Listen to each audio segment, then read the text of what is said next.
Hello everyone, this is Sinan, novel master 007। आज मैं आपको Hardy Boys case files 8 see no evil, एक बहुत ज़बरदस्त सस्पेंस थ्रिलर की समरी दूंगा। जैसे आप सब जानते हैं, फ्रैंक और जो हार्डी द हार्डी बॉयज कहानी की मेन लीड्स है, पर इस कहानी में फ्रैंक की गर्लफ्रेंड कैली का भी मेन रोल है। कहानी की शुरुआत में फ्रैंक और जो कैली को समझा रहे होते हैं कि वो हार्डी बॉयज को केसेस सॉल्व करने में ज्वाइन नहीं कर सकती क्योंकि इसमें बहुत खतरा है और वो एक लड़की है। कैली गुस्सा होकर अपने घर के लिए निकलती है और उसी समय एक आदमी उसे क्लोरोफॉर्म सूंघाकर बेहोश कर देता है। फ्रैंक और जो को उसकी फिक्र होती है और वो कैली को ढूंढने निकलते हैं, पर कैली उनके पास खुद आती है और कहती है कि उस आदमी ने उसे सिर्फ बांध कर रखा था, पर वो रस्सी लूज थी और वो वहाँ से भाग निकली। फ्रैंक उसे कहता है कि वो उसे घर छोड़ देगा, पर कैली अपने आप को बहादुर साबित करने के लिए कहती है कि वो खुद चली जाएगी। कैली के मॉम और डैड एक पार्टी के लिए बाहर गए थे, पर कैली को उसका घर खुला मिलता है। वहाँ कैली उसी आदमी को उसके मास्क और ग्लव्स देखकर पहचानती है जिसने उस पर हमला किया था। वो जोर से चिल्लाती है जिससे वो आदमी भाग जाता है। कैली फ्रैंक और जो को अपने घर बुलाती है, जहाँ फ्रैंक को लगता है कि उस आदमी को घर से कुछ चाहिए था। कैली कहती है कि वो अपना हैंडबैग घर में ही भूल गई थी। उसके हैंडबैग की तलाशी लेने के बाद उन्हें एक ब्लैक बुक मिलती है जो कैली की नहीं थी और उसमें कुछ कोड्स लिखे थे। कैली अपनी दूसरी नोटबुक में वो कोड्स कॉपी कर लेती है।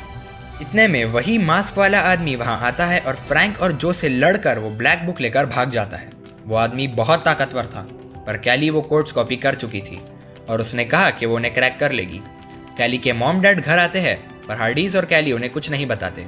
कैली के डैड कहते हैं कि उनकी पार्टी बिल्कुल अच्छी नहीं गई क्योंकि वहां सिर्फ बेपोर्ट सिटी के मैनेजर मॉरिसन की सुसाइड के बारे में बात हो रही थी। जब फ्रैंक और जो वापस जा रहे होते हैं तो एक आदमी एक लड़की का पीछा कर रहा होता है जो हार्डी बॉयज को देखकर भाग जाता है। वो लड़की अपना नाम लीसा बताती है और कहती है कि वो मॉरिसन की सुसाइड की स्टोरी कवर करने बेपोर्ट आई थी। जो उसे कहता है कि उसे इस बारे में कुछ पता है। वो जो से इन्फॉर्मेशन लेने के लिए उसे अगले दिन एक होटल में बुलाती है, जहाँ दूसरी तरफ कैली को याद आता है कि किडनैपिंग के पिछले दिन वो एक मेल मैन से टकराई थी और वहीं वो ब्लैक बुक उसके पर्स में आई होगी। जहाँ फ्रैंक और कैली बात कर रहे थे, वहाँ ड्रिंक्स लाने वाला किसी से टकराता है और ड्रिंक्स वो कोड के पेपर पे गिर जाते हैं और सारी इंक बिखर जाती है। दूसरी तरफ जो जब लीसा से मिलने जाता है तो वो अपने होटल रूम में बेहोश होती है। उसके होश आने के बाद वो कहती है कि वही ब्लैक मास्क वाले आदमी ने उसे बेहोश किया और पूरे रूम की तलाशी लेकर भाग गया। वो दोनों फ्रैंक और कैली को वार्न करने के लिए जाते हैं कि वो मास्क मैन अभी तक किसी चीज़ की तलाश में है। कैली की एक दोस्त के डैड बेपोर्ट टाइम्स न्यूज़पेपर में काम करते थे और वो भी एक रिपोर्टर थी।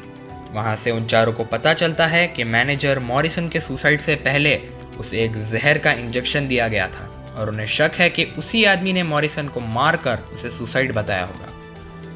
आगे इन्वेस्टिगेशन करने के बाद उन्हें मॉरिसन के सेक्रेटरी से पता चलता है कि लास्ट मॉरिसन के पास जाने वाला एक मेल मैन था और कैली रास्ते में उसी से टकराई थी जहां वो ब्लैक बुक उसके पास आई थी। यानी कैली का किडनैपर लीसा पर अटैक करने वाला मैनेजर मॉरिसन का मर्डरर और वो मेलमैन एक ही इंसान था। कैली की दोस्त के पास से और बाकी लोगों के पास से उन्हें ये पता चलता है कि मैनेजर मॉरिसन कंपनीज के कॉन्ट्रैक्ट रिन्यू कराने के लिए उनसे रिश्वत लेता था और कैली की दोस्त ने कहा कि उसकी कॉलेज में घटिया खाना बनाने वाली कंपनी ईट राइट को मॉरिसन द्वारा फिर से टर्म मिला था। जो और लीसा ईट राइट कंपनी में न्यूज़ रिपोर्टर्स के भेस में जाते हैं और वो रात में ट्रक भर के सड़े हुए टमाटर और वो खाना आते हुए देखते हैं जो कुत्ते भी खाने से इनकार कर देते हैं। उस कंपनी के मैनेजर ने उन्हें वहां देख लिया और उन्हें डांट मार के बेहोश कर दिया। बहुत देर के बाद फ्रैंक और कैली को उनकी फिक्र होती है और वो खुद ईट राइट की कंपनी में जाते हैं, जहाँ वो चारों उस मैनेजर को पकड़कर अपने घर के एक कमरे में बंद कर देते हैं। उस आदमी को मॉरिसन के मर्डर के बारे में कुछ भी नहीं पता था। कैली और लीसा जब घर जा रहे होते हैं तो कैली पर फिर से हमला होता है और लीसा उसे फ्रैंक के घर ले आती है। वो कैली को आराम करने को कहता है। अगले दिन उन्हें एक और वेस्ट डिस्पोजल कंपनी के बारे में पता चलता है जिसको मॉरिसन ने ही रिन्यू करवाया था। हार्डी बॉयज और लीसा वहाँ भेस बदल के जाते हैं। वहाँ वो तीनों नौकरी मांगते हैं और कंपनी के मैनेजर को कहते हैं कि अगर कोई किडनैपिंग या मर्डर करना हो तो वो ज़्यादा पैसे लेंगे। मैनेजर खुश हो जाता है और उन्हें एक सुनसान जगह पर ले जाता है, जहाँ वो उन्हें बंदूक दिखाता है और कहता है कि ईट राइट और वेस्ट डिस्पोजल कंपनी का एक ही बॉस है और जब से ईट राइट कंपनी का मैनेजर गायब हुआ है तब से वो उन पर नज़र रख रहे थे। हार्डी बॉयज और लीसा ने उस पर हमला कर दिया और उस आदमी से बॉस का पता उगलवा लिया। वो तीनों बॉस के पास जाते हैं और लीसा बंदूक दिखाकर सबको हिलने से मना कर देती है। फ्रैंक और जो उसे शाबाशी देते हैं, पर लीसा कहती है कि तुम्हें हिलने को किसने कहा। हार्डी बॉयज परेशान हो जाते हैं और चुपचाप अपना हाथ उठाकर खड़े हो जाते हैं। लीसा कहती है कि उसका असली नाम जीना है और वो बॉस के लिए काम करती थी। वो बॉस को भी मार देना चाहती थी ताकि वो किसी को बता ना दे कि मैनेजर मॉरिसन का मर्डर जीना ने किया था। बॉस ने उसे मॉरिसन को मारने को कहा था क्योंकि मॉरिसन ने कॉन्ट्रैक्ट रिन्यू करने से मना कर दिया था और जीना मेल मैन के भेस में मॉरिसन से साइन लेकर उसे इंजेक्ट करने के बाद गोली मारकर सुसाइड बताया था। और ये भी कि उन पे बार बार हमला करने वाला या तो जीना या उसी का आदमी था। पर इतने में कैली पीछे से आकर जीना को बैट से मारकर बेहोश कर देती है। हार्डी बॉयज बॉस से फाइट करके उसे जीना के साथ पुलिस के हवाले कर देते हैं।